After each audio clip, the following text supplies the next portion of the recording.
Ashamaa harka fuunii kabajamtootaa fi jaallatamtoota hordoftoota qaroo miidiyaa oduu fi odeeffannoowwan keenya biyya keessaa fi biyya alaa qabannee isiniif dhiyaanneetiin jirra.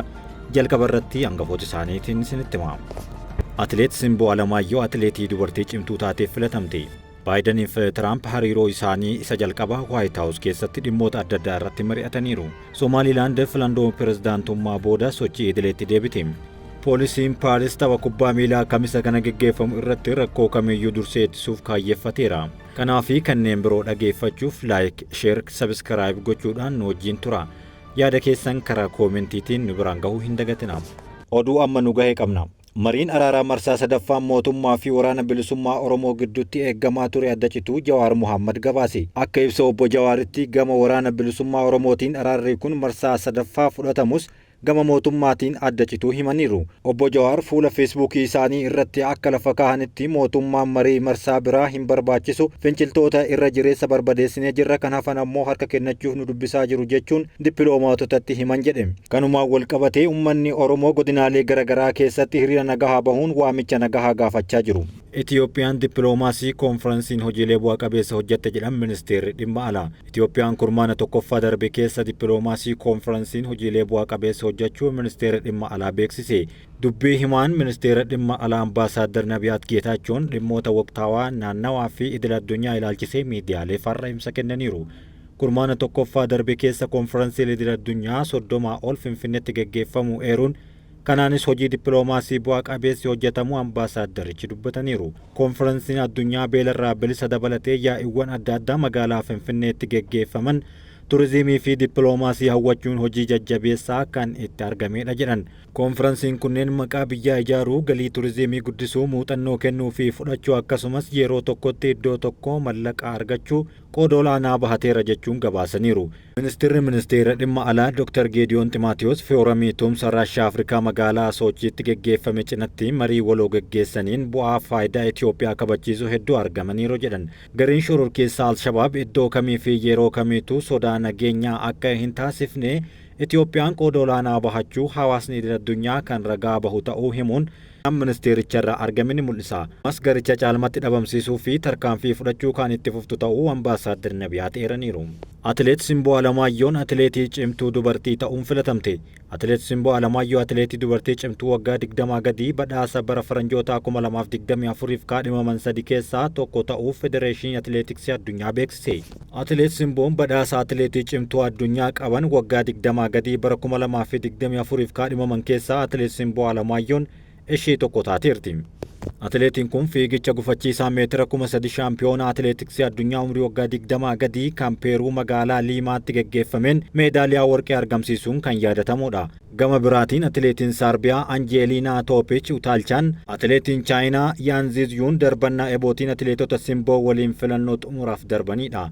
Kaadhimamtoonni sadan kunneen ga'umsa olaanoo bara kanaa dorgommiiwwan garaagaraatti argamsiisaniin badhaasa xumuraaf darbu ragaan federeeshinii atileetiksii addunyaa irraa argame ni mul'isa. Somaaliilaand filannoo pirezidaantummaa booda sochii idileetti deebiteerti jedhame. Guyyaa kaleessaa filannoo pirezidaantummaa geggeessaa kan oolte Somaaliilaand har'a sochii idilee isheetti deebi'uun ibsameera. Biyyattiin guyyaa kaleessaa sosochii dhaabbilee daldalaa fi kanneen akka socho'an eeyyamaniif ala tajaajilli geejjibaa cufamee ooluun dubbatameera. Uummanni Somaaliilaand bu'aa sagalee isaanii eeggataa kan jiran yoo ta'u sagaleewwan uummataan lakkaawamaa jiraachuus dubbatameera. Adeemsi sagalee kennuu karaa nagahaan akka xumurame ibsanii filannichi haqa qabeessa ta'uu miidiyaaleen garaagaraa gabaasaniiru. Filannoon pirezidaantii Somaaliilaand yeroo afuraffaaf taasisaa jirtu kun kan yeroo kamirraayyuu adda kan ta'edha. Itiyoophiyaanis yeroo kamuu caalaa itti dhiyeenyaan hordofaa kan jirtu ta'uun dubbatameera.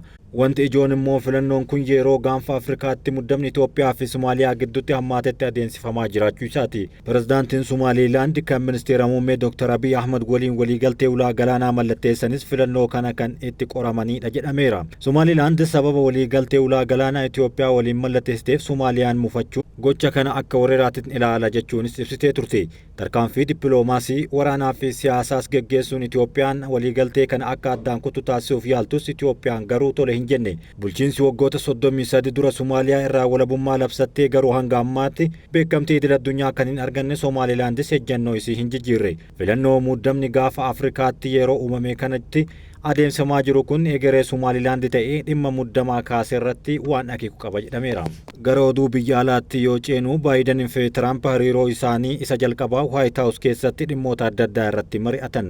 Waraanni Raashiyaa fi Yukureen baha giddu galeessaa fi ce'umsi aangoo karaa nagahaa dhimmoota ijoo keessaa isaan tokko jedhame. Tiraampii fi Baayiden waraana Raashiyaa fi Yukureen irratti ejjennoo adda addaa calaqqisiisaniiru. Pirezidaantiin Ameerikaa aangoo gadhiisan Joo Baayiden pirezidaantii filataman Doonaald Tiraamp White House'itti simatanii waliin marii gaggeessaniiru. Kanumaan pirezidaantiin Joo Baayiden Doonaald Tiraamp gara White House'itti baga nagahaan dhuftan jechuun simatan. Morkataa yeroo dheeraaf pirezidaantiin aangoo gadhiisaa jiran Joo Baayidenii fi pirezidaantiin filataman Doonaald Tiraamp turtii White House keessa turanitti dhimmoota adda addaa irratti marii sa'aatii 2 dheeraa ta'e taasisaniiru. White House haasawaan jalqaba Baayidenii fi Tiraamp waa'ee waraana Raashiyaa fi Yukureen dhimma baha giddu galeessaa fi ce'umsa aangoo karaa nagahaa dubbataniiru. Dhimmoota nageenya biyyaalessaa fi imaammata biyya keessaa barbaachisoo biyyattii fi guutuu addunyaatti mudatan irratti mari'ataniiru kan jedhan dubbi himtuun White House Karen Jean-Pierre dubbataniiru. Marii kana irratti dhimmi Raashiyaa fi Yukureen ka'eera. Kana irratti pirezidaanti Baayiden fi Doonaald Tiraamp ejjennoo garaagaraa qabaachuu isaanii calaqqisiisaniiru. Pirezidaanti Baayiden Yukureen deeggaruun nageenya biyyaalessaa Ameerikaaf gaarii ta'uu dubbachuun Awurooppaa cimtuu ijaaruun Ameerikaan gara waraanaatti akka hin seenne gargaara jechuun gorsaan nageenya biyyaalessaa White House Jack Sullivan dubbataniiru. Pirezidaantiin filataman Doonaald Tiraamp akka jedhanitti akkasumas waraanni Yukureenii fi Raashiyaa hatattamaan dhaabbachuu akka qabu ibsuun akkamitti akka ta'e ibsuu irraa garuu of qusataniiru. Kana malees pirezidaantiin aangoo gadhiisan Joo Baayidenii fi pirezidaantiin filataman Doonaald Tiraamp waa'ee waraana baha giddu galeessaa keessatti deemaa jiru irratti yeroo baay'ee fudhatanii dubbataniiru.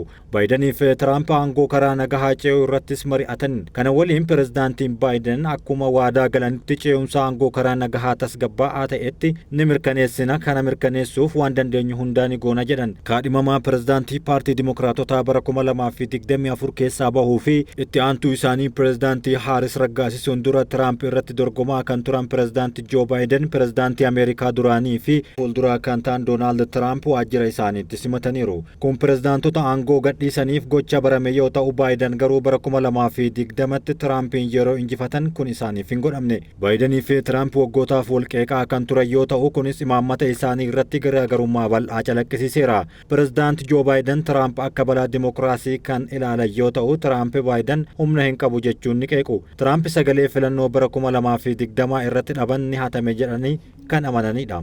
Oduu biraatiin poolisiin Paaris tapha kubbaa miilaa kamisa kana gaggeeffamu irratti rakkoon kamiyyuu dursee ittisuuf kaayyeeffadheera jechuun dubbatan. Faransaay hokkora Amsterdam booda tapha Israa'elii fi Faransaay irratti eegumsa nageenyaa cimaa akka taasiftu ibsiteerti. Haleellaa torban darbee deeggartoota kubbaa miilaa Israa'el irratti Amsterdam keessatti raawwatame hordofee tapha Faransaay fi Israa'el kamisa kana irratti taphatan eegumsa nageenyaaf poolisoonni 1000 lakkaa'aman Paaris keessatti ramadamaniiru. Hoogganaan poolisii Paaris Laurent Nunez akka jedhanitti loltoonni 4000 ol ta'an eegumsa kana irratti ramadamaniiru. Kanneen keessaa 2500 kan ta'an naannoo magaalaa kaaba Paaris keessatti kan argamtu Stade de France keessatti, kanneen hafan immoo geejjiba uummataa fi magaalaa guddoo biyyattii keessatti bobbaafamaniiru jedhan. Dabalataanis eegdonni dhuunfaa naannoo 1600 ta'an istaadiyeemii taphni itti taasifamu kan eegan ta'uu fi kutaan poolisii farra shororkeessummaa cimaan Illaayit jedhamu deeggartoota garee Israa'el kana ni eega jedhan. Tapha liigii biyyaalessaa kamisa darbe Neezerlaand keessatti Ajaksii fi Maccabii Teel Aviv gidduutti taasifame irratti haleellaan raawwatame qoratamaa jira. Haleellaa sanaan namoonni 5 madaa'anii namoonni 62 ammoo poolisiin to'atamuun ibsameera.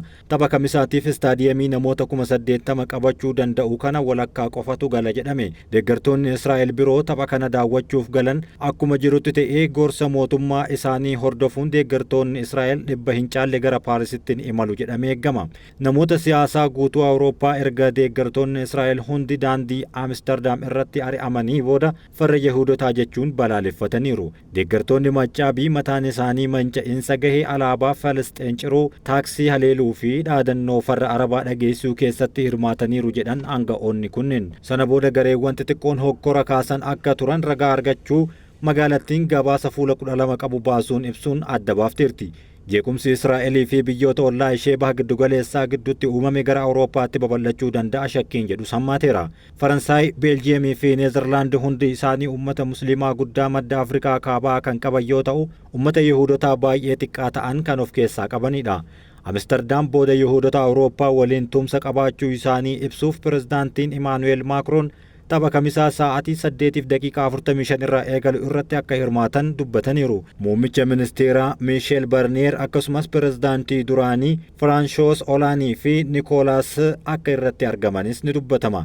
Eegumsi nageenyaa cimaan taasifamullee lammiileen Israa'el muraasni tapha kana daawwachuuf akka hin imalle dubbataniiru. Deeggartoonni tapha sana daawwachuuf ragaa eenyummaa isaanii ibsu akka dhiyeessan kan itti himamedha. Tapha xumuraa Shaampiyoons Liigii Awurooppaa bara 2022 Liibarpuulii fi Riyaal Maadiriid gidduutti taasifameen istaadiyeemii Faransaayitti haalli seeraa fi sirni balaafamaa mul'atee turuun ni yaadatama. Haa ta'u malee ergasii waancaa ragbii addunyaa fi olompikii Paaris lamaan isaaniyyuu nagahaan achitti geggeeffamaa turaniiru.